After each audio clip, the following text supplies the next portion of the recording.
June 21ಕ್ಕೆ neat ಮರುಪರೀಕ್ಷೆ. ಮುಂದಿನ ವರ್ಷದಿಂದ ಸಂಪೂರ್ಣ ಆನ್ಲೈನ್ ಎಕ್ಸಾಮ್. ವಿದ್ಯಾರ್ಥಿಗಳಿಗೆ ಸಿಗಲಿದೆ 15 ನಿಮಿಷ ಹೆಚ್ಚುವರಿ ಸಮಯ. ನೀಟ್ UG 2026 ಕಂಪ್ಯೂಟರ್ ಆಧಾರಿತ ಪರೀಕ್ಷೆ.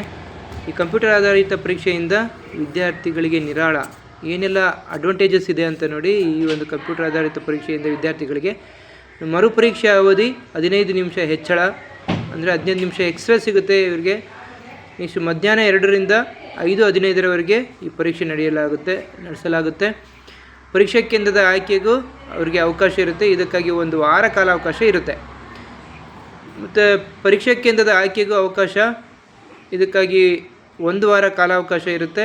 ಜೂನ್ 14ರೊಳಗೆ ಪ್ರವೇಶ ಪತ್ರ ವಿತರಣೆ ಮಾಡಲಾಗುತ್ತೆ. ಪರೀಕ್ಷೆ ದಿನ ಉಚಿತ ಪ್ರಯಾಣಕ್ಕೆ ವ್ಯವಸ್ಥೆ ಮಾಡಲಾಗುತ್ತೆ. ರಾಜ್ಯಗಳ ಜೊತೆ ಸಮನ್ವಯತೆಗೆ ನಿರ್ಧಾರವನ್ನು ತೆಗೆದುಕೊಳ್ಳಲಾಗುತ್ತೆ. CMಗಳ ಬೇರೆ ಬೇರೆ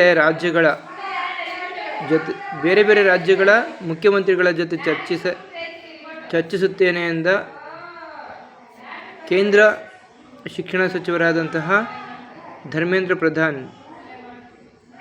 ಸನ್ಮಾನ್ಯ ಧರ್ಮೇಂದ್ರ ಪ್ರಧಾನ್ ಸರ್ ಅವರು ವಿವಿಧ ರಾಜ್ಯಗಳ CMಗಳೊಂದಿಗೆ ಚರ್ಚಿಸಿ ಒಂದು ನಿರ್ಧಾರಕ್ಕೆ ಬರಲಾಗುತ್ತೆ ಎಂದು ತಿಳಿಸಲಾಗಿದೆ. Thank you for watching.